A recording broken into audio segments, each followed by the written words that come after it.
Dinamika yang terjadi dalam masyarakat, PBNU menyampaikan sikap dan pandangan sebagai berikut. 1. Pancasila sebagai kesepakatan final tidak membutuhkan penafsiran lebih luas atau lebih sempit.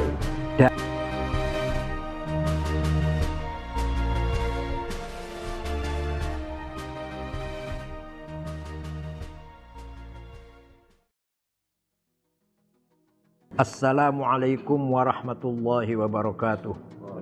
Bismillahirrahmanirrahim. Alhamdulillahi rabbil alamin. Wassalatu wassalamu ala sayyidina Muhammad asyrafil anbiya'i wa khatamil mursalin wa ala alihi wa sahbihi wa man tabi'a hudah bi ihsanin min yaumina hadza ila yaumin nahdati waddin.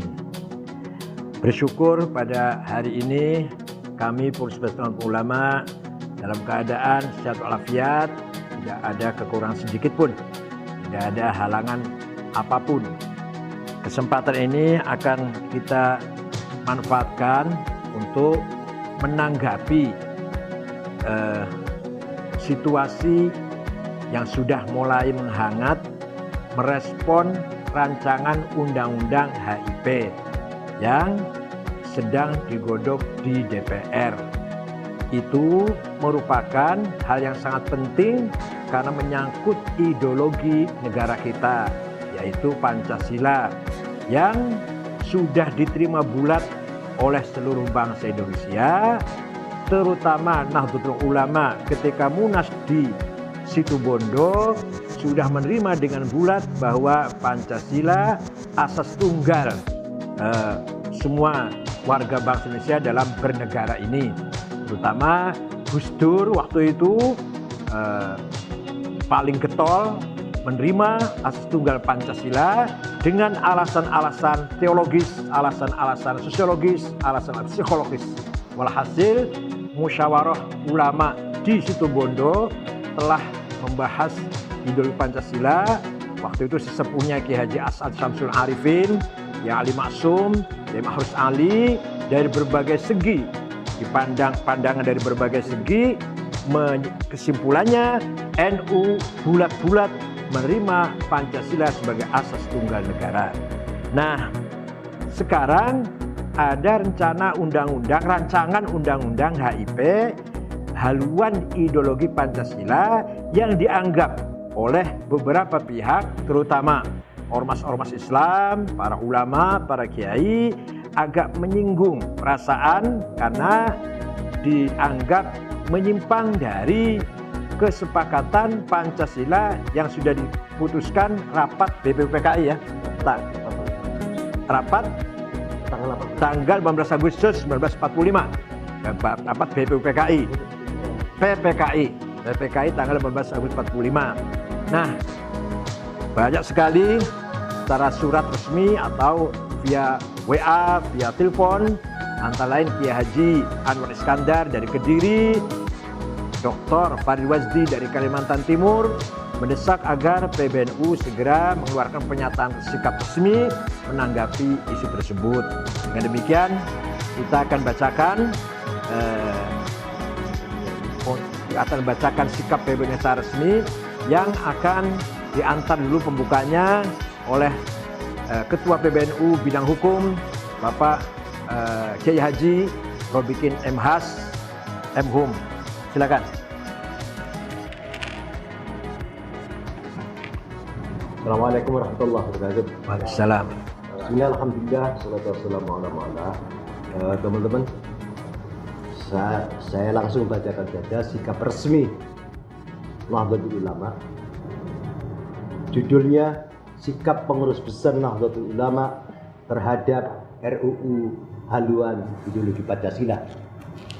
Perkuat Pancasila sebagai konsensus kebangsaan. Bismillahirrahmanirrahim.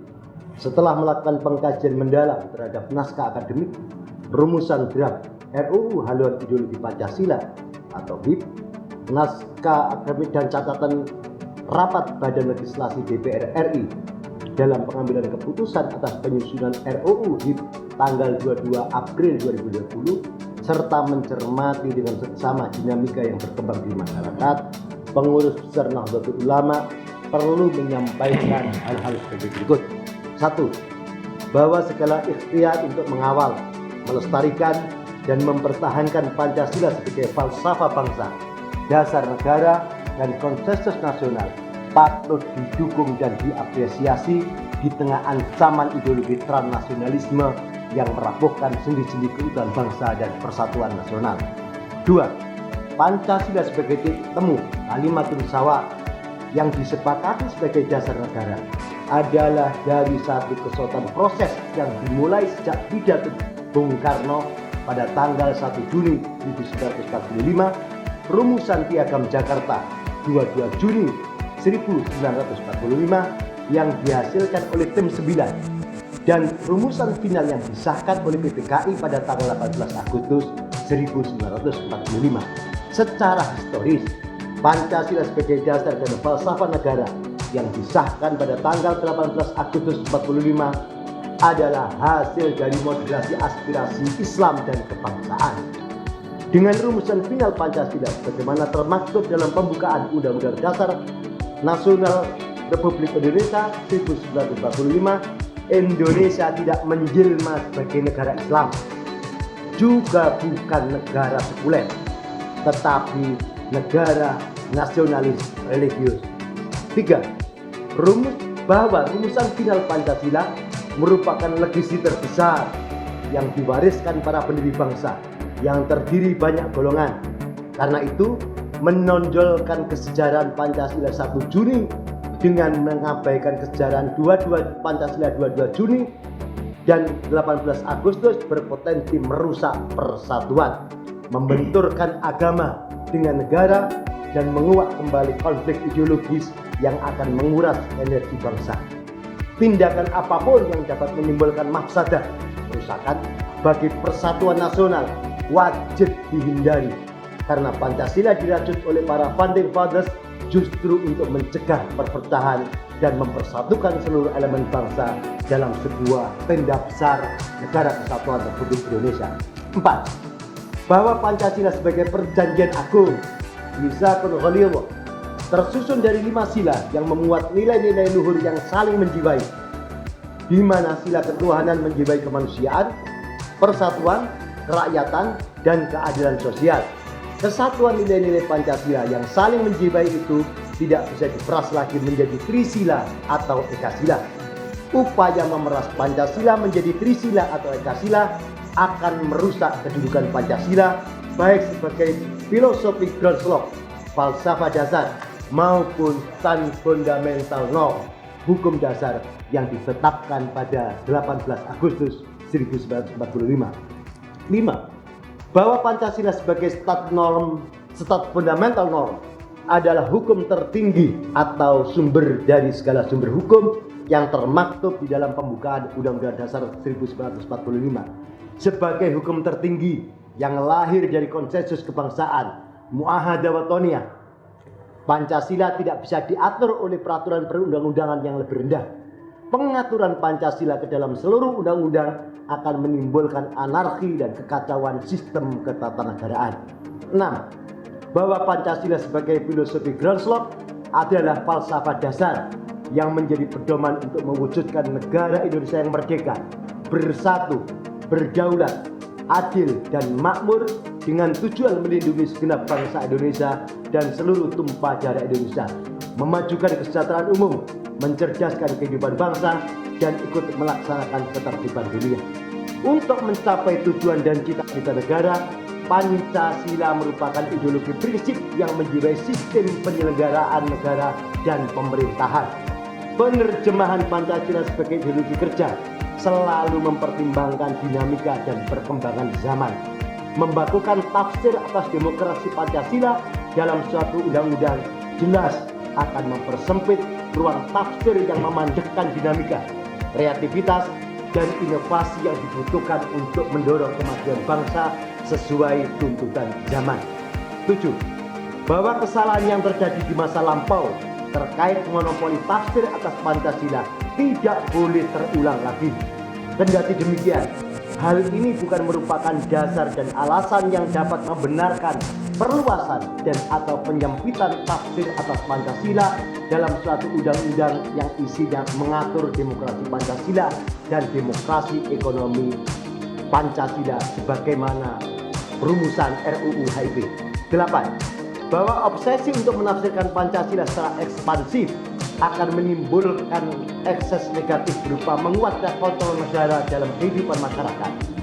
Penguatan eksesif lembaga BPIP dapat melahirkan kembali BP7, Badan Pembinaan Pendidikan Pelaksanaan Pedoman Penghayatan dan Pengamalan Pancasila di zaman Orde Baru yang prakteknya menjadi alat sensor ideologi masyarakat. Pancasila yang terlalu ambisius akan kehilangan roh sebagai ideologi pemersatu yang pada gilirannya dapat menimbulkan benturan-benturan norma dalam kehidupan masyarakat. 9. Bahwa setelah mencermati dengan seksama naskah akademik dan draft RUU haluan ideologi Pancasila serta rapat Badan Legislatif DPR, maka PBNU menyampaikan penilaian. 1. Pasal 3 ayat 2, pasal 6 dan pasal 7 bertentangan dengan Pancasila sebagai konsensus kebangsaan. 2. Pasal 13, 14, pasal 14, pasal 15, pasal 16 dan pasal 17 mempersempit ruang tafsir yang menjurus pada monotafsir Pancasila. 3. Pasal 22 dan turunannya tidak relevan diatur di dalam RUU HIP. 4. Pasal 23 dapat menimbulkan benturan norma agama dan negara. 5. Pasal 34, pasal 35, pasal 37, pasal 38, pasal 41 dan pasal 43 merupakan bentuk tafsir ekspansif Pancasila yang tidak perlu. 6. Pasal 48 ayat 6 dan pasal 49 dapat menimbulkan konflik kepentingan. 10. Nahdlatul Ulama memandang bahwa Pancasila merupakan konsensus kebangsaan yang bersifat final. Oleh karena itu, Musyawarah Nasional Alim Ulama di Situbondo tahun 1983 dan dikukuhkan dalam Muktamar ke-27 Nahdlatul Ulama di Situbondo tahun 1984 menetapkan hubungan Pancasila dengan Islam sebagai berikut. 1. Pancasila sebagai dasar falsafah negara Republik Indonesia bukanlah agama, tidak dapat menggantikan agama, dan tidak dapat dipergunakan untuk menggantikan kedudukan agama. 2. Sila ketuhanan yang Maha Esa sebagai dasar negara Republik Indonesia menurut pasal 29 ayat 1 Undang-Undang Dasar 1945 yang menjiwai sila-sila yang lain, mencerminkan tauhid menurut pengertian keimanan dalam Islam. 3. Bagi Nahdlatul Ulama, Islam adalah akidah dan syariah, meliputi aspek hubungan manusia dengan Allah dan hubungan antar manusia. 4. Penerimaan dan pengamalan Pancasila merupakan perwujudan dari upaya umat Islam Indonesia untuk menjalankan syariat agamanya. Dan 5. Sebagai konsekuensi dari sikap di atas, Nahdlatul Ulama berkewajiban mengamankan pengertian yang benar tentang Pancasila dan pengamalannya yang murni dan konsekuen oleh seluruh pihak, oleh semua pihak. Selanjutnya sikap PBNU secara resmi disampaikan Ketua Umum PBNU. Kita teruskan.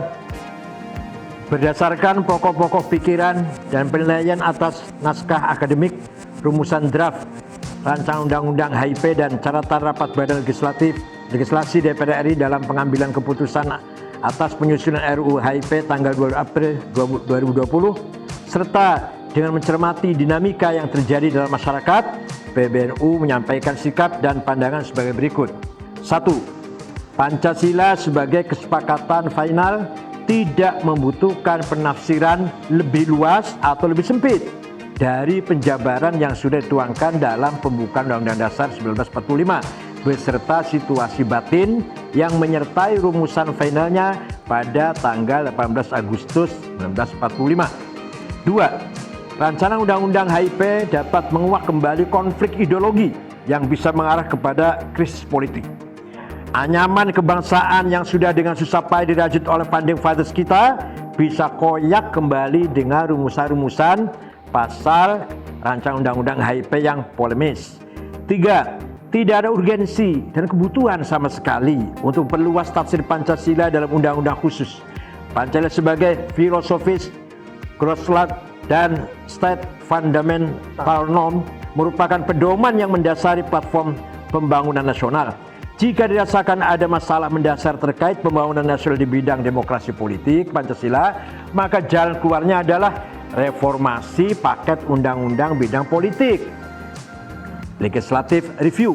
Begitu pula jika ada masalah terkait dengan haluan pembangunan ekonomi nasional yang dirasakan menyimpang dari jiwa demokrasi ekonomi Pancasila, maka yang perlu dipersiapkan adalah rancangan undang-undang sistem perekonomian nasional sebagai undang-undang payung umbrella yang secara jelas dimandatkan oleh pasal 33 ayat 5 Undang Dasar 1945. 4. Di tengah situasi bangsa yang sedang menghadapi krisis kesehatan dan keterpurukan ekonomi akibat pandemi COVID-19, Indonesia tidak perlu menambah beban sosial dengan memercikkan riak-riak politik yang dapat menimbulkan krisis politik, memecah belah keutuhan bangsa, dan mengoyak persatuan nasional. 5. Sebaiknya proses legislasi rancangan undang-undang HIP dihentikan dan seluruh komponen bangsa memusatkan energinya untuk keluar dari pandemi dan berjuang memulihkan perekonomian nasional. Sekian, Jakarta 24 Syawal 1441 atau 16 Juni 2020.